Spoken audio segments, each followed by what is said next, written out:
Hello everyone, welcome to The Download, where we bring you discussion and analysis from a Catholic perspective. Today is Monday, May 22nd, 2023, the Feast of St. Rita. I'm Brad Eli here with my two co-hosts, Simon Rafe and Christine Niles. And joining us today as our guest host is David Gordon. Hello, Dave. How's it going, Brad? Religious life, being a monk or a brother, a nun or a sister, is all in stark contrast to the modern world. It's particularly challenging in these times when things in the church have gone completely bonkers. With all the modernists, sex abusers, schismatics, and more, it's very difficult to know whom to trust. First, we'll be talking with one of our reporters, Nick Wiley, about a dramatic conflict between a bishop in Texas and a community of nuns. Hey, Nick, tell us more about this particular situation. Hey, Brad, this is a really weird one. So we have the Discalced Carmelite Nun of the Monastery of the Most Holy Trinity. They're suing Bishop Michael Olson of the Diocese of Fort Worth, Texas. So Bishop Olson and Fort Worth claim the Mother Superior, Teresa Agnes Gerlich, admitted to violating her vow of chastity with a priest. But according to the Mother Superior and her community, the supposed admission came after a surgery, and she was still under heavy medication following the procedure. Her attorney appears to be denying the allegation of violating chastity with a priest. So the diocese said in a statement it has alerted the superiors of that priest in question as well. And according to the lawsuit, Bishop Olson showed up at the nuns' monastery last month in April and interrogated the sisters and even confiscated 3 electronic devices from the Mother Superior. He also forbade her from using the phone.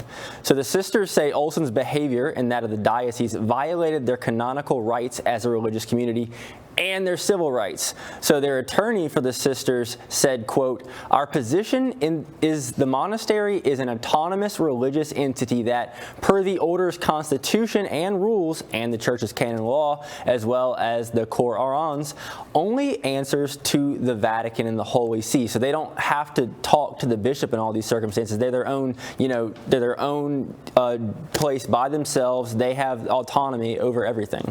So yeah, if they are what they call sui juris, it's true that they have that level of autonomy, but at the same time, it kind of like skirts around things here. How much money are we actually talking about in the lawsuit, Nick? Yeah, so they're suing for $1 million, and the diocese is actually saying that this civil case needs to be thrown out because this all deals with canonical issues, and so it would be, violating the First Amendment and all. They would have to go in and they have to understand church documents and interpret them in court, and that's not the role for the secular courts to play. And so the diocese is actually asking that this whole civil suit be thrown out on those grounds. It'd be interesting. It would be nice to see if Bishop Olson would go after the abusers of, for the history of the church, that are all the cover-up of the sex abusers and of young males, and that as hard as he goes after the sisters here. But I think we have a few other questions from the panel. Yeah, Nick, I'm just kind of very intrigued about this. It's sort of glossed over it, but this admission came when the lady in question was essentially hopped up on Versed after a surgery. I'm sure that, obviously Christine Niles or Dave Gordon, both of them on the panel, could speak to this, but the legality of taking a statement and relying on it in any kind of court when you are, as I said, hopped up on some sort of serious narcotic or painkiller. Has this not kind of been explored and come out and people discussed? Yes, it's super weird. It's something that I don't know what they're going to come out and say, because what the lawyer has said so far is that, this is one of the statements he made, they are making it sound like she had some sexual liaison affair with another priest, and that did not happen.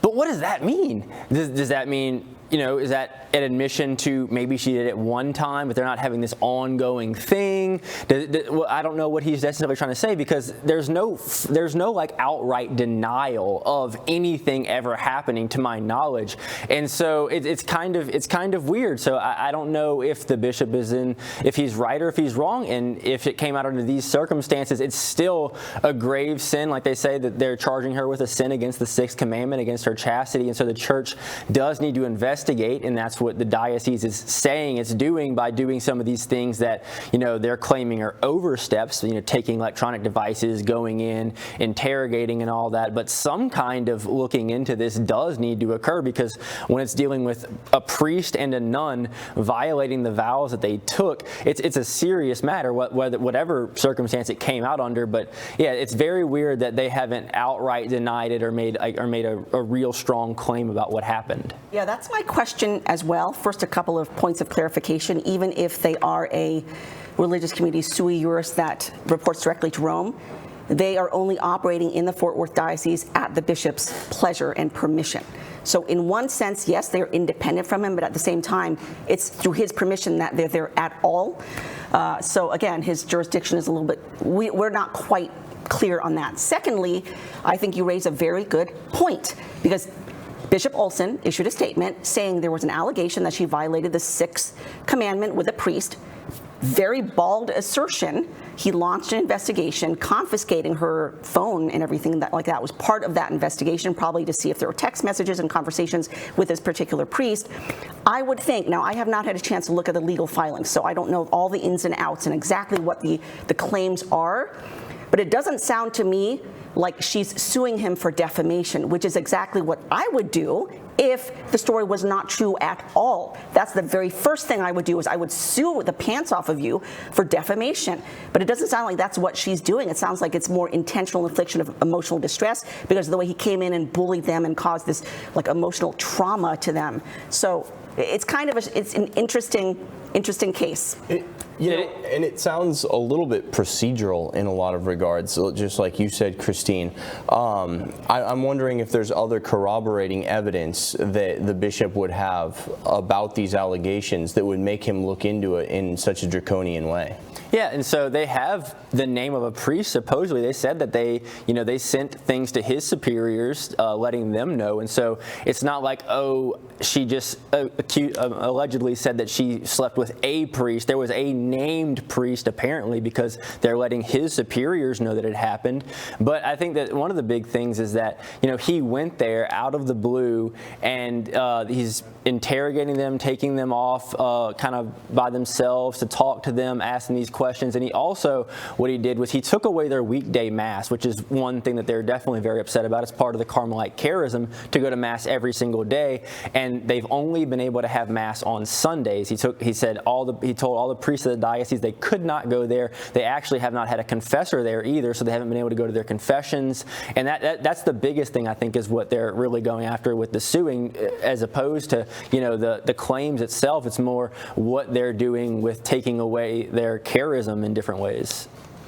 Those are great points, Nick. It is a very sad story. It's a hard one to figure out. We'll keep looking into it as the story develops, and as more of the facts emerge, we'll be reporting on that. Thank you very much, Nick. Absolutely, Brad. This story calls to mind a few topics for discussion. How difficult is it to know who can be trusted in the church in these days, and the importance of religious orders in the life of the church? Now, one thing I'd like to throw out there, I kind of alluded to it already, but the rapid pace at which he was prosecuting this. I mean, he went right after it. Where is all of that in the last 50 years in the church? You get moms calling up and dads calling up and saying, hey, this priest abused my kid.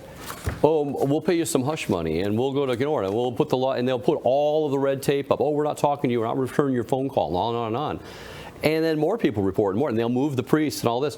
Where is all this activity? Great, good, if it's warranted, but where is all that activity for the last 50 years? Well, specifically Bishop Olson, I did a spotlight on him. He was actually the very first spotlight that I aired, and he is known for his double standards. Now, I don't know what the situation is here in this case. I don't know.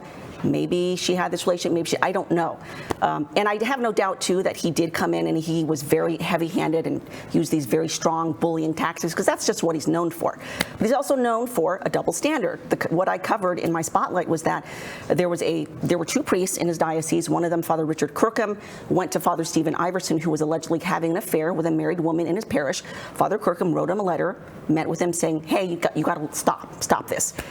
Iverson, who was apparently very close to the bishop, very close, I don't know how close, but they say that they were in seminary and that they would meet together behind closed doors privately, very close.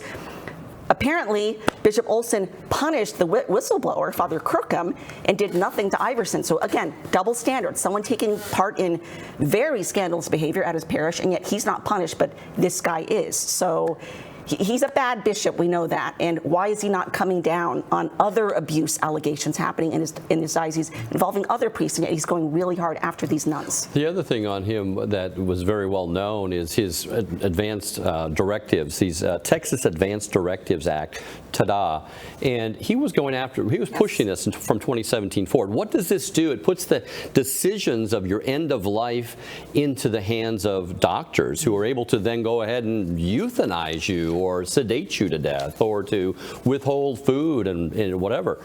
And this was something that bishops like Bishop Strickland and stuff were against, this type of thing. So Bishop Olson specifically, it really got comical in 2021 when he went to the Texas Capitol, and he's going to bat for this like hard. This is a quote that he said on video. He's saying this at the Texas Capitol. He said, "The inherent dignity of human life requires that we not cling to this life." He said that as a platform for the Catholic Church to say, oh, well, the Catholic Church says it's okay to have these advanced directives of life. It's okay to just sign away your right to life at the end, and they'll take care of everything.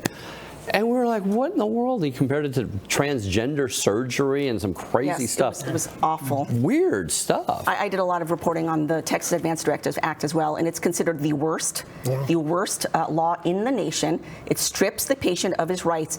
What it essentially does is if you are someone who is sick and you require a ventilator or something like that, they will allow a hospital death panel to convene, discuss your so-called quality of life and whether or not you deserve to continue living. They decide. And they decide. The hospital death panel decides. Jim Graham, who was former head of Texas Right to Life, has sat in on these death panels. He's testified against them. He said one of them, the reasoning of one person was, this lady, she'll never be able to balance a checkbook again. Therefore, her quality of life was low. Therefore, we need to pull the plug. I want to do a poll. I want to do a poll on people. Work on your balance and your checkbook. Here's the thing. Here's the thing. The family, if they all decide, yep, let's pull the plug because they're costing us too much money, because it's really the bottom line. That's what they care about.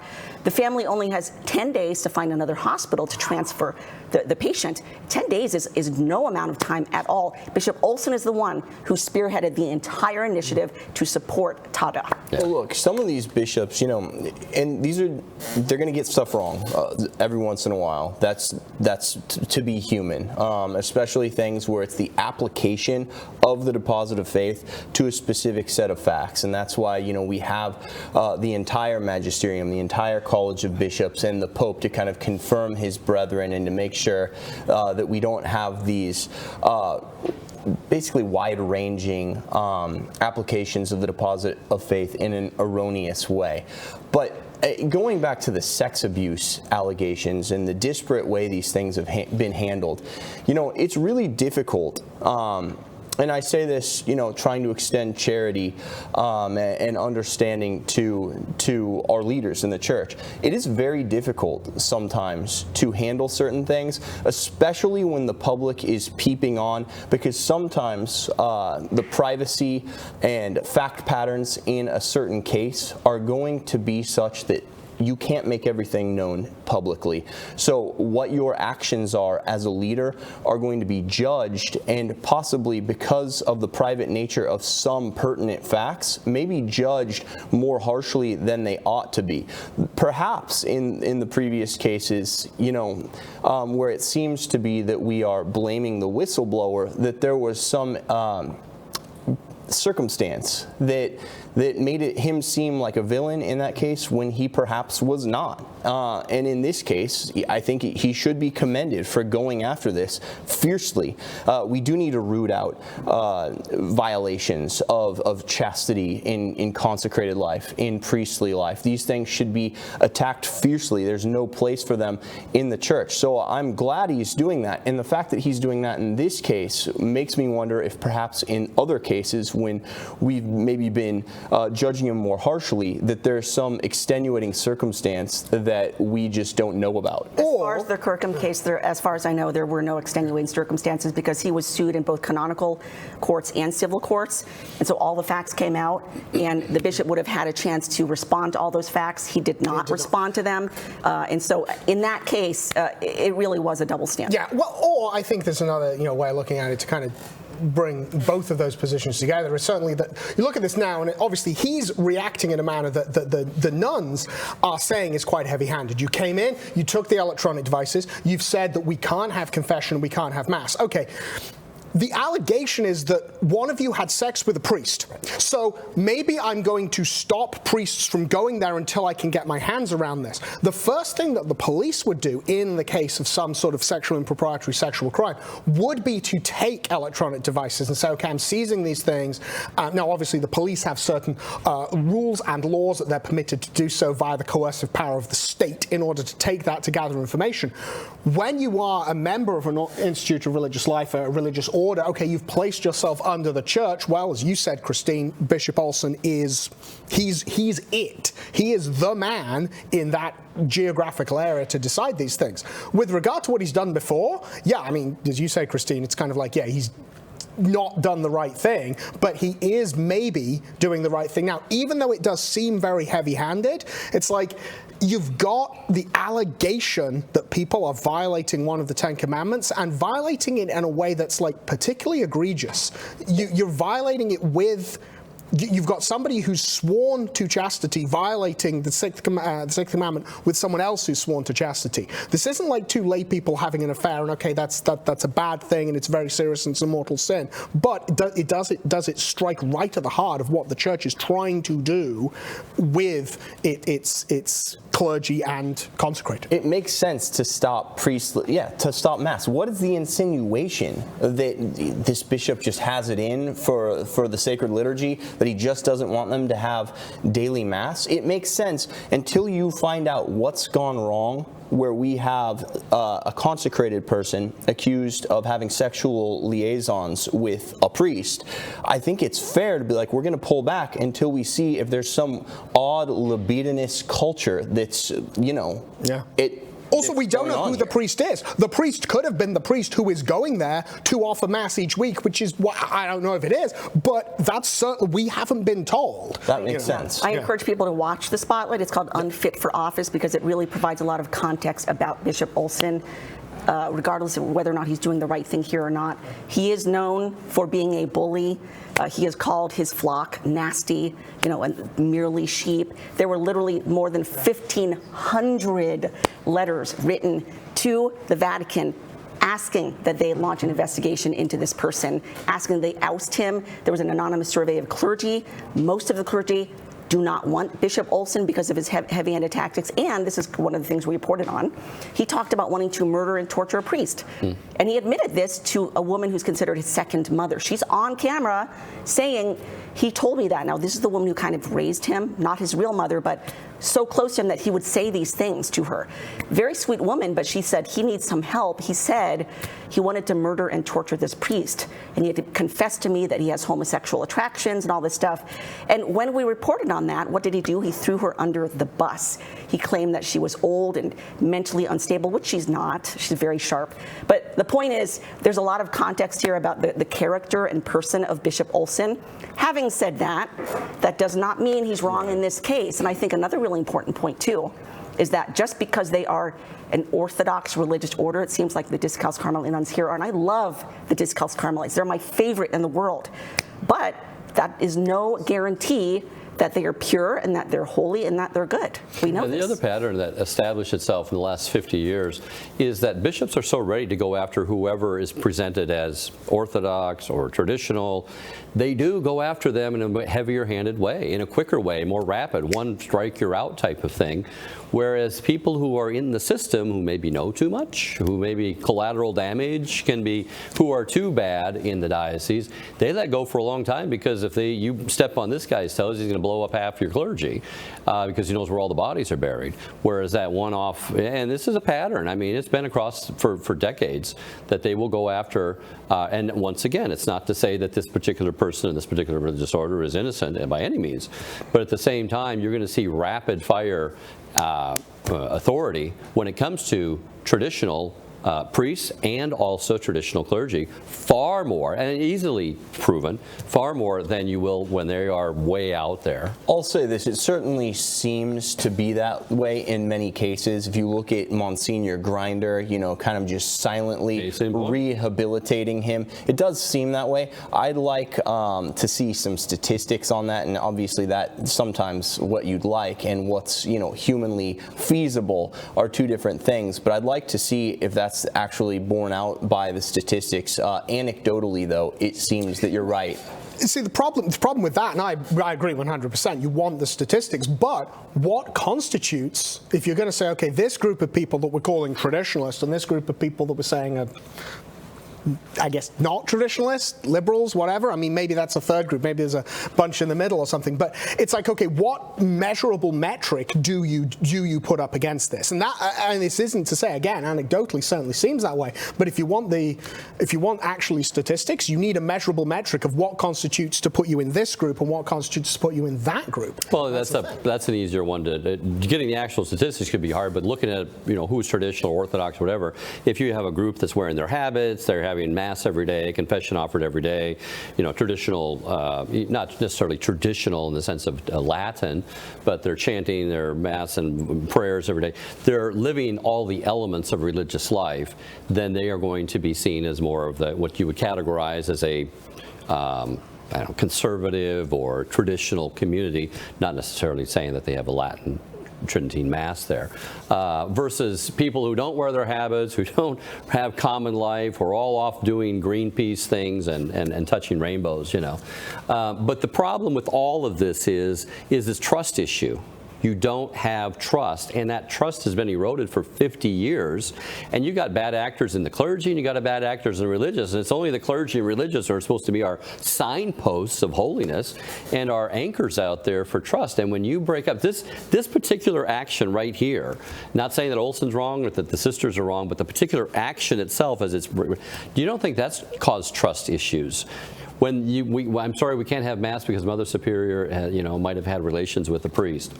You know, the whole trust issues there. Some young girls might have been thinking about going on to religious life, becoming a consecrated, you know, they think they're going to go there now.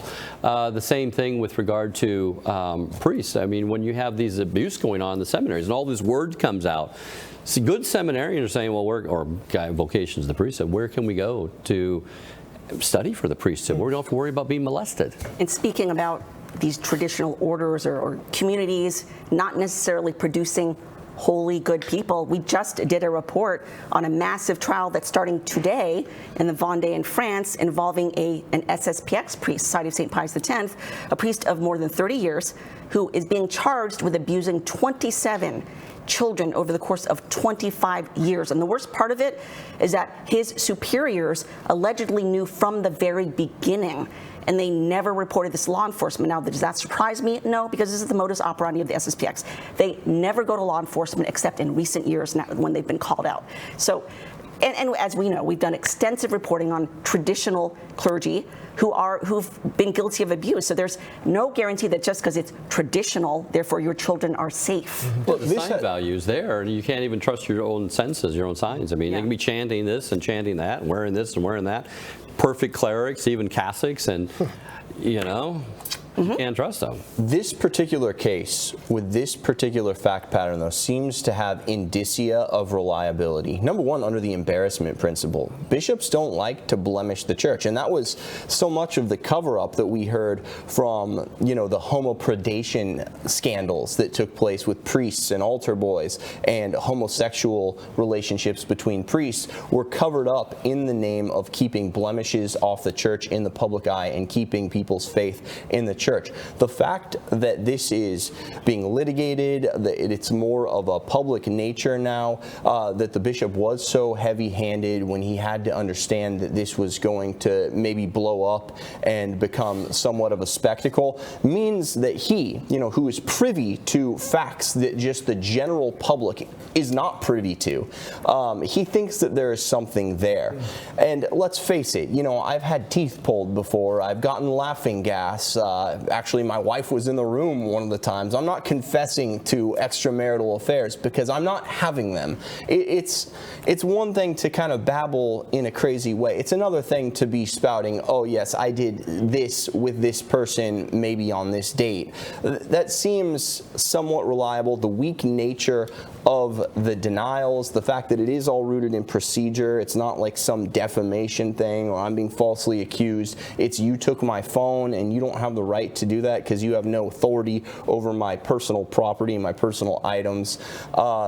It stinks to high heaven to me, and seems like a reliable complaint. And even if the bishop, now we have to say, just because a complaint is reliable and some wrongdoing has happened, that doesn't mean that all means that you use to ferret it out are correct. So I think we need to break it down into those two issues, the truth of the matter, the reliability of the allegations, versus the heavy-handedness and the laxity of the method of the investigation. I think, to talk to Brad's point about a failure of trust, I kind of go the opposite way. I think there's a dash site too much trust in the way that what you get is people come out and they'll say, okay, well, there's an accusation against a priest, and suddenly out of the woodwork come all the people who are his flock. It's like, oh, I know Father such and such. He would never do this. And it's like, I assure you we will, because that's what every single priest said. The priest wouldn't do this because he says the Latin Mass. He wouldn't do this because he wears a cassock.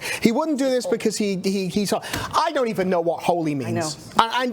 And that's kind of a horrible thing to say on the basis that I'm trying to become it myself. But with reference to somebody else, I have no notion whether or not a person is holy. The only thing that I can say, I was talking about this with my wife last night. We were talking about this subject about, there was a particular priest, and he's been accused of terrible things, and it seems that these are accurate. Who he is not relevant. But everyone, it seems, has come out with this idea of, oh, Father such and such, he's such a holy man. And my wife and I were talking, saying, I don't know what that means. My wife, brilliant woman, came up with something great. She said, you can't say when a person is holy, but there are signs to show when he definitely isn't. So obviously, if you're engaging in certain sinful behaviors and, you're using certain kinds of language and so forth, it's like, okay, you're not holy. You're not holy if you're known to be doing these things.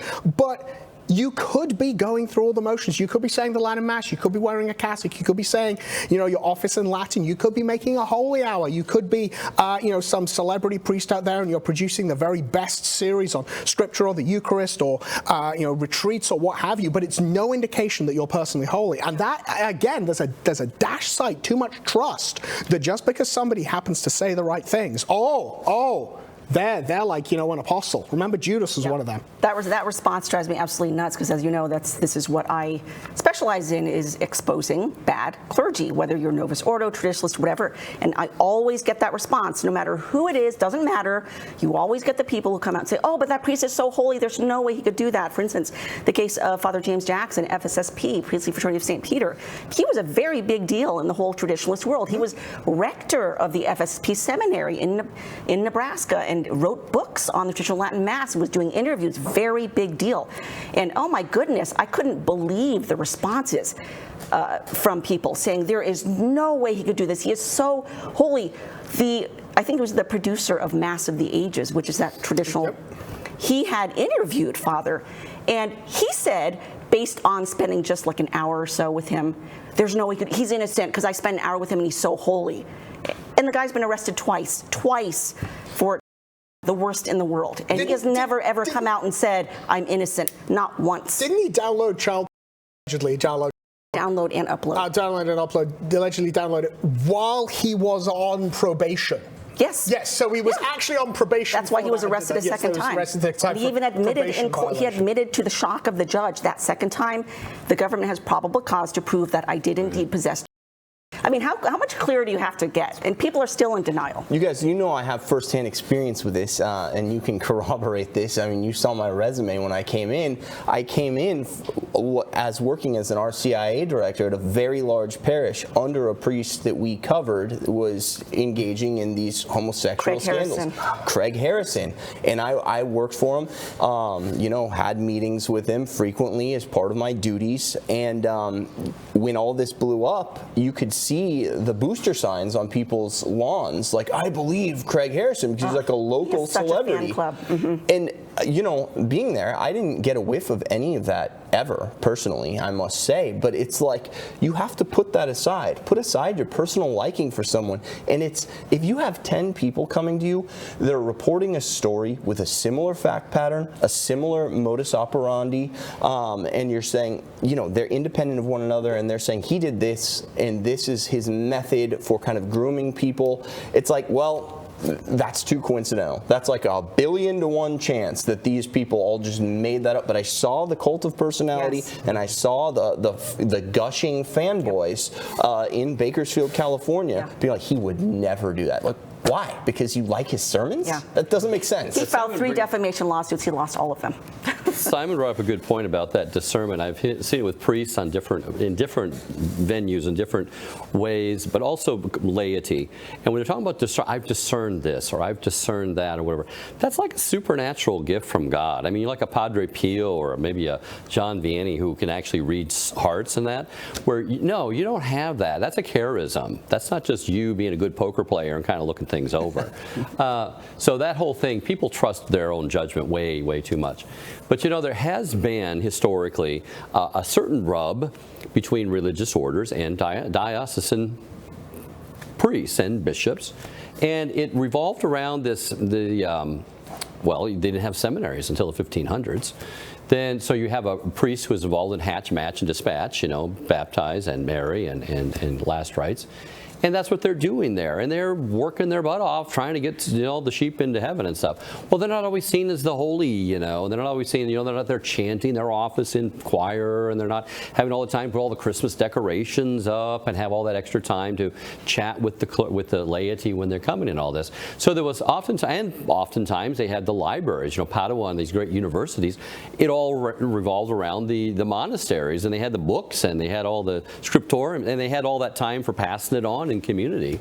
So they were seen as more learned and oftentimes more devotional and more holy and more time for laity. So the lay people would like to go there and like to spend time there.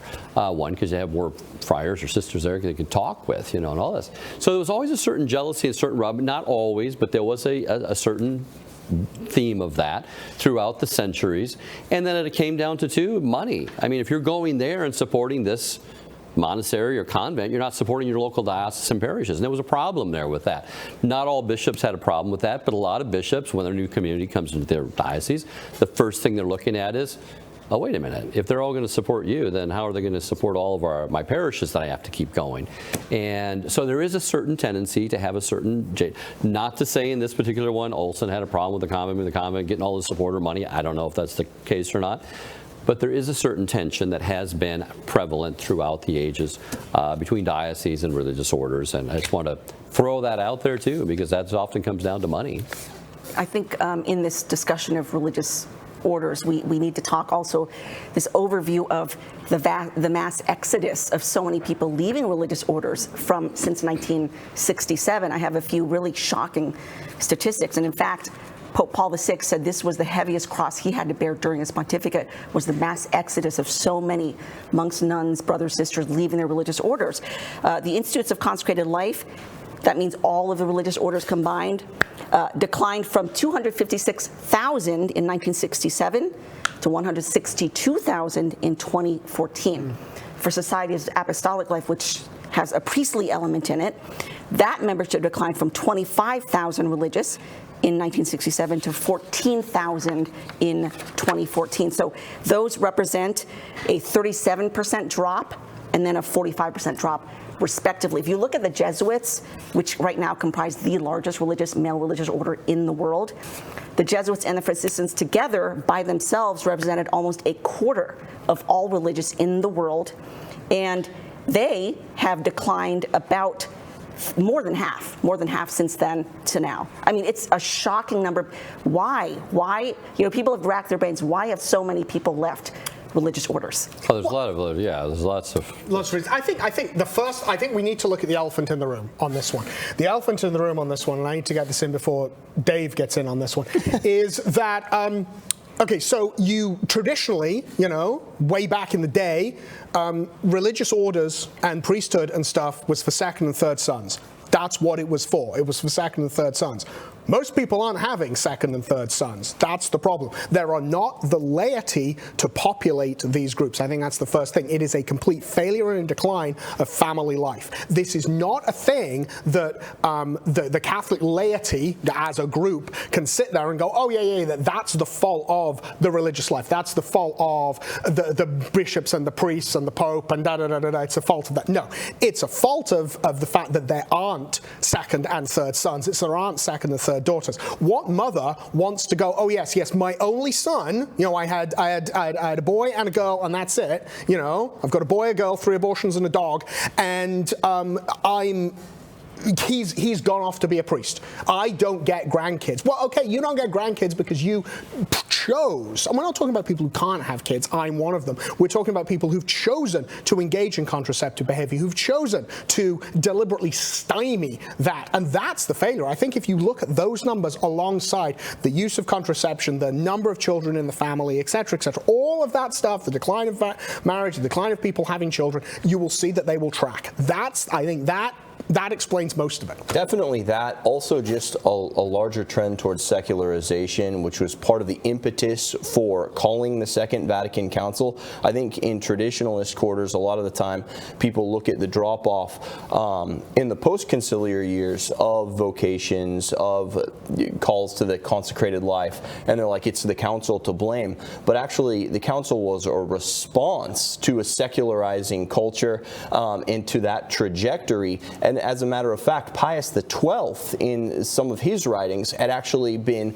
raising the alarm about countries that are having almost no vocations, and the consecrated life is in dire state. So the trajectory was there even in the pre-conciliar years, and I feel like Vatican II's getting a bad rep. It's this thing that was called to, deal with the secularizing world, is now we're looking at the fruits of the world that has become irreligious, has become godless, and of course that means fewer vocations, fewer calls to the consecrated life, or fewer responses to the calls to the consecrated life. And people are like, that's the council. Well, I mean, I think it's the culture. I think it's the natural fruits of the culture. But part of the two that happened was that Vatican II did open the door for experimentation.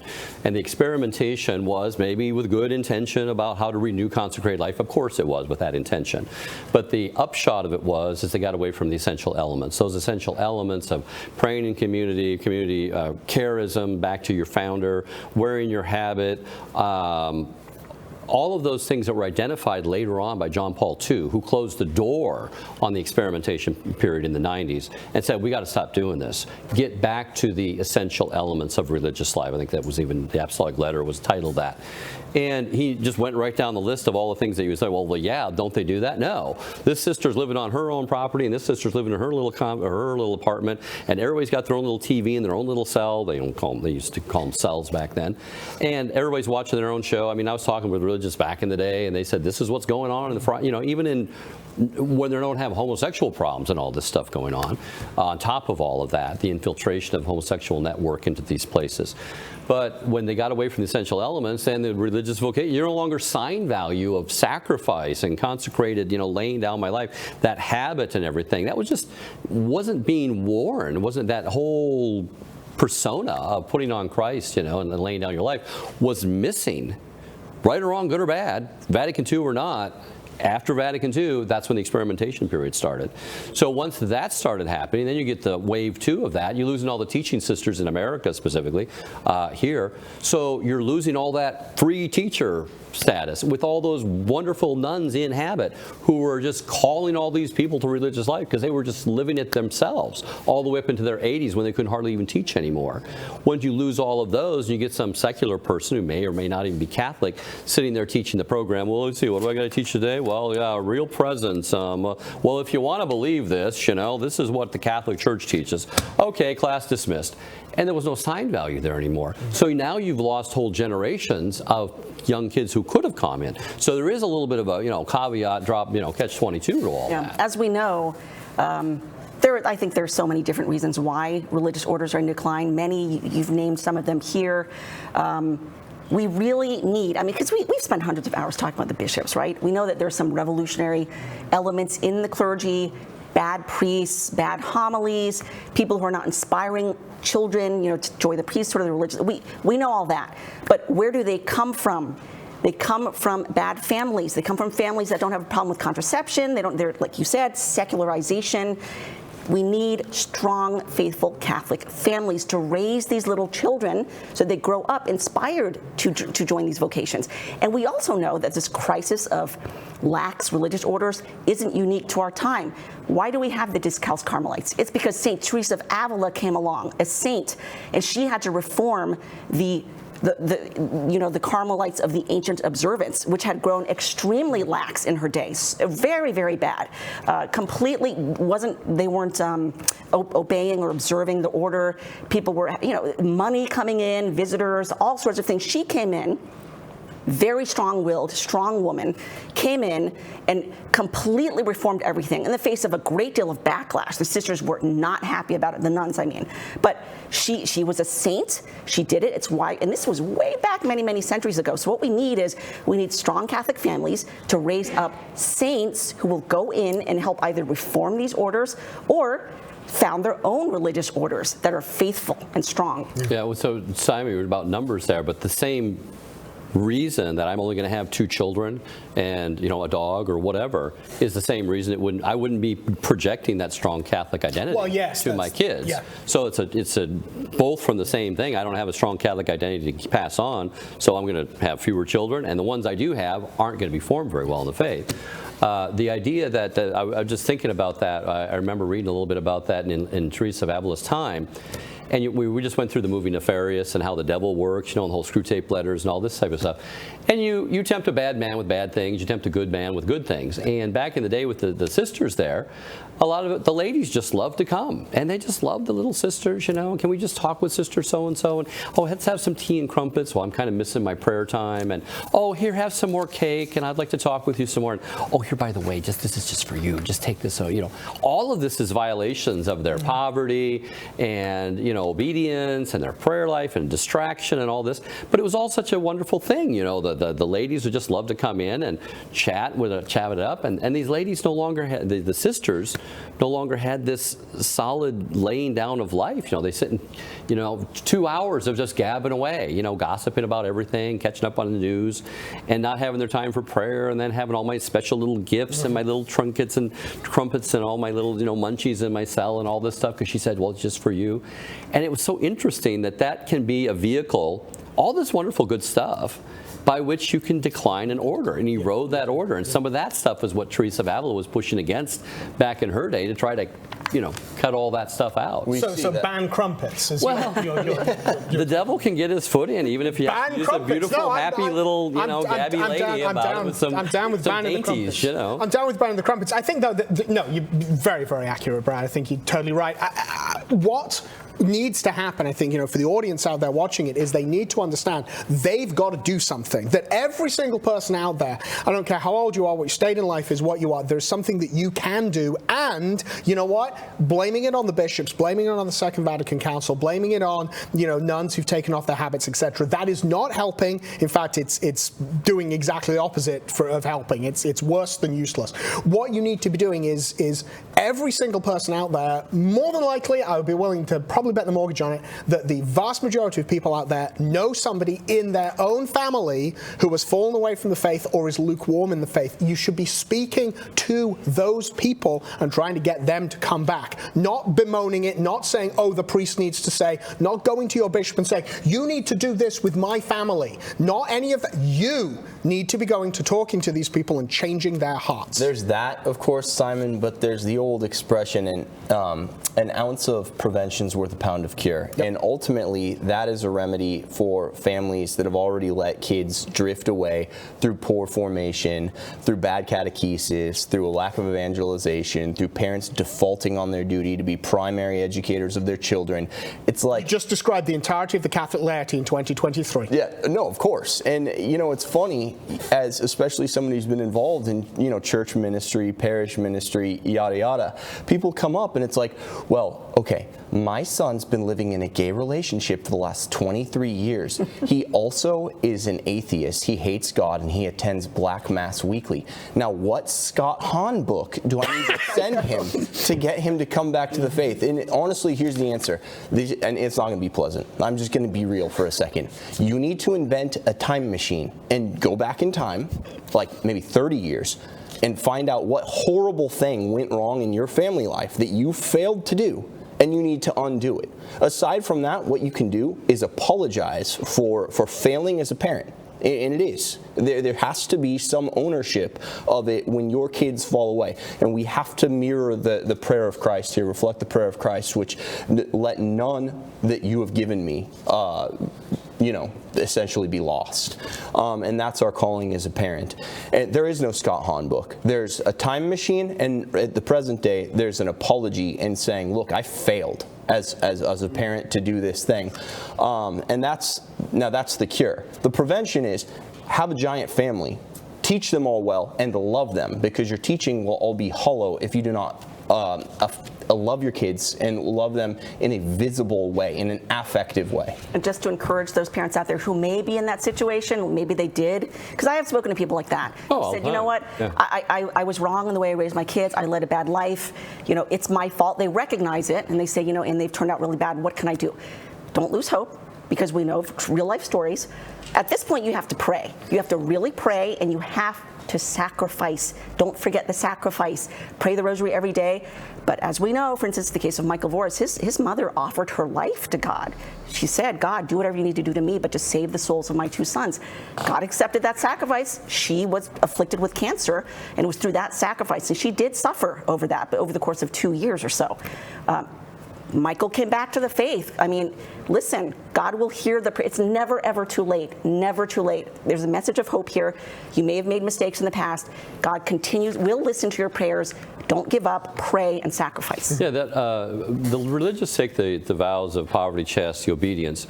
No money, no honey, and I got a boss is the way. But the idea there is that all of us, lay and religious, are called to that, are called to live fiscally responsible lives, to not lavish money all over ourselves, not spend it flamboyantly and all this. We're also called to the chastity. Every single person is called to chastity within your own state of life. And the idea, too, that the obedience, there's an obedience in the family. What is the best for my family? What is God putting me in charge for doing? Am I violating, going against that? All sorts of obedience going on there. So this idea that, this I think was one of the things that really at Vatican II, they wanted to say the universal call to holiness. It wasn't just for the priest and religious. My goodness, if it was, that we missed out there. Every single person God had a plan for. Every person that he brought into this world, he had the plan to have you become the pinnacle of your own particular level of holiness. Not everybody's going to be as holy as other people, Dave, so don't worry about that, you know. But the idea that you're going to have your plan for you, and that's going to involve poverty, chastity, obedience, sacrifice, prayer, laying down your life, and that for the people that you're put in your life. Some people don't have as many people in their life, some people have more. But that religious life is for everybody. Having your own family is a little monastery, you know, and having that prayer life ignited there, and having that self-sacrifice like there, and the poverty, chastity, obedience being taught there. My son has an allowance, but do we let him just splurge it on Doritos every weekend, or he wants to buy this little toy? You know, that's kind of being a little flamboyant there. Trying to guide those decisions a little bit. Put it into the idea of how many weeks of allowance it would take to buy that bag of Doritos right there, you know. Well, okay, well, we're not going to, you know, buy anything for a while. but inculcating that. So when there was the large family of having 12 kids, and you all had to take your turns, all had to wait in line, when you went in to look at religious life, it really wasn't that much different. You had this huge community that you called family, and you're going into another community that you're going to call family, and it was kind of an easy transition, going back to the one child or two child, and everybody's selfish and all this, and I got my own remote control, everything in my room at my behest. When you go into religious life, it's like, where is all that stuff?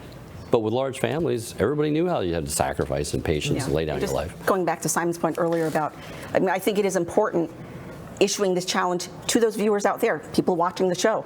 The purpose of these shows is not for you to leave wanting to gripe and moan against the bishops and become keyboard warriors. That's not the point of what we do here at Church Militant. For instance, my first job is not my job at Church Militant. My primary job is being a mother to my 4 children. When I go home, that's my real job. Obviously, I take this job very seriously as well, but it's not my primary job. And for all those watching out there, like I said, challenge to you. What are you doing in your life? If you want to sign a petition or whatever, you want to write the bishop a respectful letter about something, that's fine, but that should not be the only thing you're doing. You should be evangelizing your family, and that could be in many different ways. You can speak to them, but also live it out. Live out a life of personal holiness, of charity, patience, kindness, generosity, all of that, because they're observing you and they're seeing you, and it could be through your witness of your life that you actually help end up converting souls. That's your job here on earth. I think a lot of that maybe goes into the current complaint culture that we're experiencing, where if you say something like on air, if you tweet something, if you put something out on social media that someone doesn't like, they go crazy, they go bonkers, and they complain. And I think it's a little bit of a feeling of impotence in their own life, if I can give a little bit of dime store psychologizing right now, because perhaps they didn't have that formative power over their family. They didn't have big families where they were able to mold the future world by teaching their kids right, by bringing their kids up in right virtue, in right knowledge, and maybe they're feeling a little impotent, and maybe that goes into the Karen culture. You've got, the 38-year-old barren women who go out and become perpetual scolds and nags to everybody else because they're channeling, it's misdirected hostility. They're channeling that energy that they would have into parenting the future generation to go and alter the face of the world. They're channeling that into whining to managers because somebody didn't say thank you to them, or look them in the eye, or whatever it is. The Karen mindset, as you're referring to. I think as well, there's also, a great desire among a lot of Catholics. Catholics of nominally goodwill, and they have this great desire to go out and to do good, to make a change in the world, but the actual reality of doing it is difficult. And it is difficult and does not immediately get a result. So the number of times that I get an email saying, who do I need to write to? Who do we need to send a petition to get this fixed? And it's like, okay, it is almost a uniquely American phenomena, which is we voted, now you need to do. I assure you that is not how the real world works. The entire foundation of we voted, now you do is because people with guns gave up the right to decide what to do and decided that we the people was actually a way to do it. That's what it is. And it does seem to be there's this American desire that I've experienced since I came to the United States the last 16, 17 years of, well, I want to fix the world now. And it's like, you cannot fix the world. You can perhaps fix yourself, and it will take 7 decades. No, I think you have a point there in that I think it's the most difficult thing to evangelize your own family and friends. Because one, a prophet has no honor in his own nation. Mm-hmm. Even Jesus' own neighbors didn't believe in him. He was God. It's the most Jesus difficult. Jesus is like brother. It's like it's specifically there. But the work of evangelization doesn't happen overnight. And we'd love to hear those conversion stories, but it just doesn't happen. No. But you know what? God is in it for the long haul with each of us. He knows it can take decades for some of us. We have to be in for the long haul for our family and our friends as well. And we have to display that charity and patience. It's the St. Monica, right? Like prayers accompanied by this many tears will not go unheard. Yes. So it might be, you're in it not for a sprint, but for a marathon. If in the situations I was describing earlier, where it's like, how do I get my kid back into the church? It might be a marathon of prayerful, tearful prayers. Yeah, as Paul VI said, we don't need more reform. He didn't need more reformers. The church needed more saints. Yeah. Thanks for joining us for today's episode of The Download. Now please join us as we finish in prayer, begging Our Lady's intercession for our nation and our church. In the Father, and the Son, and the Holy Spirit. Amen. Salve Regina, Mater Misericordiae, vita dulcedo et spes nostra salve. A te clamamus exules filii Heve. A te suspiramus gementes et flentes, in hac lacrimarum vale. Ea ergo advocata nostra, illos tuos misericordes oculos ad nos converte, et Iesum benedictum fructum ventris tui, nobis post hoc exilium mocende, o clemens, o pia, o dulcis Virgo Maria. Amen. Amen. Patris et Filii et Spiritus Sancti. Amen. Thank you again for joining us for The Download. We premiere a new episode like this every weekday at 5 p.m. Eastern Time. From all of us here at Church Militant, God bless you.